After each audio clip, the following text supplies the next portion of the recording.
کہتے ہیں وقت کو کبھی برا نہیں کہنا چاہیے، مگر نہ جانے کیسا دور آ گیا ہے، کتنی بھیانک خبریں سننے میں آنے لگی ہیں، کتنے پراسرار واقعات لوگوں کے ساتھ پیش آ جاتے ہیں کہ بس توبہ، نہ چاہتے ہوئے بھی منہ سے نکل جاتا ہے کہ بہت برا وقت آ گیا ہے۔ فریب بھی ایک واقعہ ہے، اس کہانی کے کردار حقیقی ہیں، بس میں نے ان کے نام تبدیل کر دیے ہیں۔ لیکن میں یہ چاہتی ہوں کہ اگر آپ کو میری کہانی سے ملتے جلتے کردار اپنے آس پاس نظر آئیں تو آپ محتاط رہیں۔ یہ واقعہ ہمارے ایک جاننے والی خاتون کے ساتھ چند سال پہلے پیش آیا تھا۔ ان خاتون کا نام ہم رابعہ فرض کر لیتے ہیں۔ رابعہ ایک بہت نیک اور ایماندار خاتون ہے۔ ان کے 3 بچے ہیں۔ جب یہ واقعہ پیش آیا تو ان میں سے 2 کی شادی ہو چکی تھی، جبکہ چھوٹا بیٹا اسکول میں پڑھتا تھا۔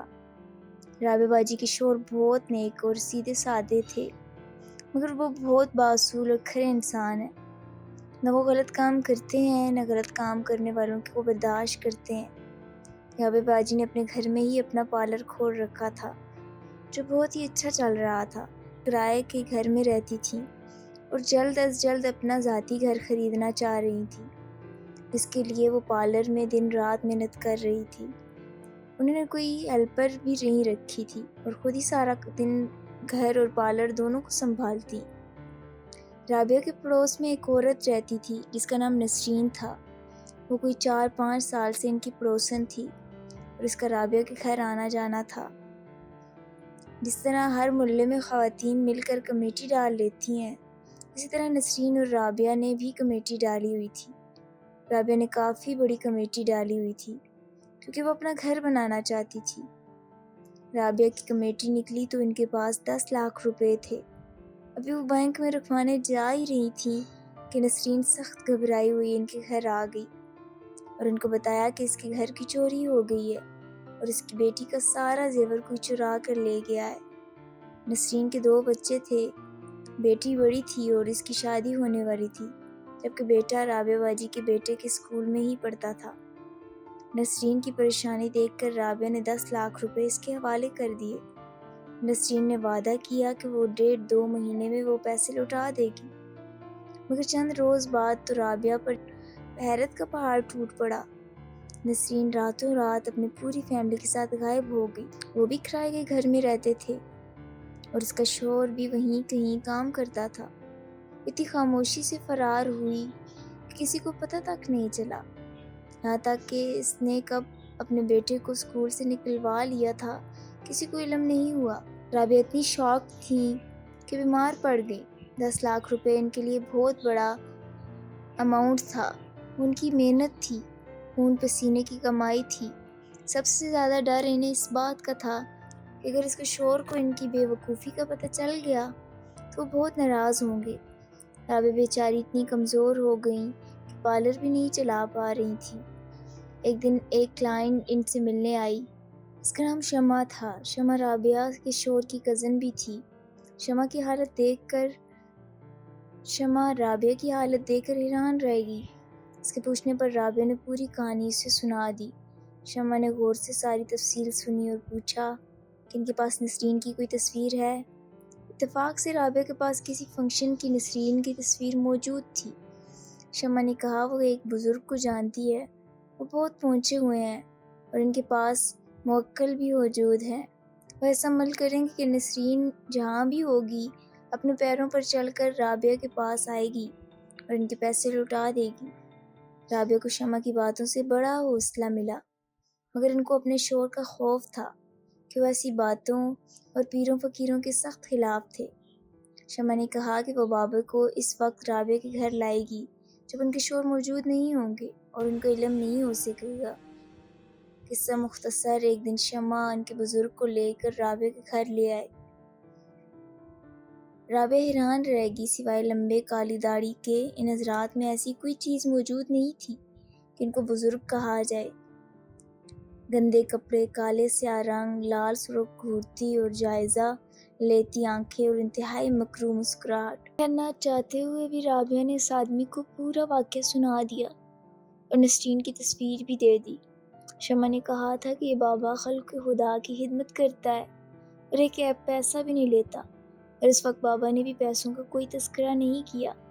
بابا نے رابعہ کے پورے گھر کا معائنہ کیا، ہر کھڑکی اور دروازے پر نہ جانے کیا پڑھ کر پھونکا، اور جاتے ہوئے گھر کے گیٹ پر ڈھیر سارا سرسوں کا تیل ڈال کر چلا گیا۔ دوسرے دن رابعہ کی ذہنی حالت عجیب سی ہو گئی۔ بیمار تو وہ پہلے ہی تھی، ان کا ذہن جیسے معاف ہو گیا۔ وہ بابا انہیں ہر دوسرے دن فون کرتا اور پیسوں کا تقاضا کرتا، کبھی 5,000 تو کبھی 10,000۔ رابعہ کے ذہن جیسے اس شخص نے ہپنوٹائز کر دیا تھا، وہ اس کی ہر فرمائش پوری کر رہی تھی، مگر ان کو اچھی طرح معلوم تھا کہ ان کے ساتھ کچھ بہت غلط ہو رہا ہے۔ رابعہ کے بینک اکاؤنٹ میں چند لاکھ موجود تھے، ان کا علم شمع کو تھا کہ شمع ان کے شوہر کی رشتہ دار تھی، اور اس کا پارلر بھی ہمیشہ سے آنا جانا تھا۔ رابعہ بری طرح اس شخص کے چنگل میں گھر گئی تھی، مگر ان کے اندر کسی کو کچھ بھی بتانے کی ہمت نہیں تھی۔ رابعہ نے اس بابا کو اکثر رات کے وقت ان کے گھر کے آس پاس منڈلاتے اور اسرار حرکتیں کرتے دیکھا تھا۔ حیرت کی بات یہ تھی، وہ صرف اسی وقت فون کرتا اور دکھائی دیتا جب ان کے گھر شور نہیں ہوتے تھے۔ پھر ایک دن رابعہ کی شادی شدہ بیٹی فریہ ان کے پاس رہنے آ گئی۔ وہ بہت ہی نیک اور عبادت گزار لڑکی تھی۔ فریہ اپنی امی کی حالت دیکھ کر پریشان ہو گئی۔ رابعہ تو نیم پاگل لگ رہی تھی۔ فریہ کا معمول تھا کہ وہ فجر کی نماز پڑھ کر سورہ بقرہ کی تلاوت اونچی آواز میں لگا دیا کرتی۔ رابعہ کو تلاوت سن کر اپنے اندر بہت فرق محسوس ہونے لگا۔ ان کے ذہن سے جیسے بادل جھٹنے لگے، دھند صاف ہونے لگی، لیکن اس کے ساتھ ہی ڈراؤنے خوابوں کا سلسلہ شروع ہو گیا۔ شمع ان کو بہت خراب حلیے میں نظر آتی تھی، بکھرے بال، خون برساتی آنکھیں، جیسے کوئی جادوگرنی ہو، اور وہ ان کو دھمکیاں دیتی، مجھے بھگانا چاہتی ہے، میں ایسے نہیں جاؤں گی، تجھے تباہ کر کے جاؤں گی۔ رابعہ بری طرح خوفزدہ ہو گئی تھی۔ پھر ایک دن رابعہ اس شیطان بابا کا فون آیا۔ وہ بہت ناراض ہو رہا تھا اور کہہ رہا تھا تم گھر میں جو تلاوت چلا رہی ہو وہ فوراً بند کر دو، میرا عمل خراب ہو رہا ہے، اگر تم نے تلاوت بند نہیں کی تو تمہارے پیسے نہیں ملیں گے اور تمہارے ساتھ بہت برا ہوگا، بہت برا۔ مگر رابعہ اس کی حقیقت سمجھ گئی تھی، انہوں نے اپنی بیٹی کو ساری بات بتا دی، اور فریہ نے بھی ابو کو اعتماد میں لے کر سارا قصہ سنا دیا اور وعدہ لیا کہ وہ رابعہ پر غصہ نہیں کریں گے۔ رابعہ کی حالت اتنی خراب تھی کہ ظاہر ہے انہوں نے کیا غصہ کرنا تھا، وہ دل سے چاہتے تھے کہ رابعہ ٹھیک ہو جائے۔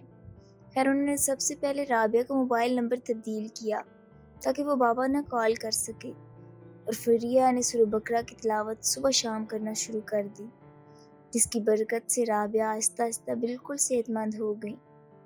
نسرین نے تو پیسے واپس نہ دینے تھے نہ دیے، مگر اس کہانی کا سب سے حیرت انگیز پہلو ابھی باقی ہے۔ جیسے کہ شمع رابعہ کے شوہر کی کزن تھی اور وہ اس کو ہمیشہ سے جانتے تھے، مگر شاید آپ کسی کو کبھی نہیں جان سکتے۔ ایک دن بلکہ ایک رات اتفاقاً رابعہ کے شوہر شمع کے گھر بغیر اطلاع پہنچ گئے۔ اس کے گھر میں اس وقت ایک گندے حلیے، لمبے بال، کالی داڑھی والا شخص موجود تھا۔ اس کا حلیہ وہی تھا جو کہ رابعہ نے بتایا۔ وہ اور شمع ایک ساتھ ایک صوفے پر بیٹھے تھے، ان کے پاس ایک عجیب و غریب چیزیں رکھی ہوئی تھیں، جیسے بہت سارے بال، انڈے کے چھلکے، ٹوٹی ہوئی چوڑیاں اور کپڑوں کے ٹکڑے، یعنی شمع اور وہ شخص مل کر شیطانی عمل کرتے تھے۔ شمع لوگوں کو گھیر گھار کر بابا سے ملواتی تھی اور وہ فریب دے کر ان کو لوٹ لیا کرتے تھے، اور دونوں آدھے آدھے پیسے لے لیا کرتے تھے۔